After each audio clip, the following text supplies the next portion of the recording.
హైదరాబాద్ అభివృద్ధిని గత ప్రభుత్వం నిర్లక్ష్యం చేసింది అంటే కళ్ళుండి కూడా చూడలేని కబోదులు అట్లా మాట్లాడతారు. అసలు అది మాట్లాడే మాటని అది బడ్జెట్లో ప్రస్తావిస్తే హైదరాబాద్ ప్రజలు నవ్వుకుంటారు.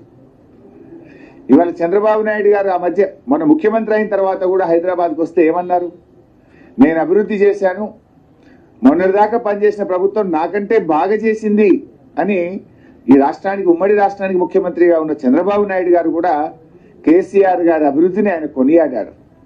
ఆయన కూడా చెప్పారు, లోకం మొత్తం మెచ్చింది. ఇప్పుడు ఎక్కడో ఉన్న రజనీకాంత్ కూడా హైదరాబాద్కి వస్తే సూపర్ స్టార్ రజనీకాంత్ నేను హైదరాబాద్లో ఉన్నానా న్యూయార్క్లో ఉన్నానా అన్నాడు. రజనీలకు అర్థమైంది కానీ కాంగ్రెస్ గజనీలకు ఇంకా అర్థమైతలేదు. ఎంతో మంది హైదరాబాద్ మెచ్చుకున్నారు. హైదరాబాద్ అభివృద్ధి జరగలేదని మాట్లాడడం ఇట్స్ ఎ జోక్. అందుకే కదా హైదరాబాద్ లో మొత్తం సీట్లు మమ్మల్ని గెలిపించి మేము ఒక్క సీటు కూడా ఇవ్వలేదు.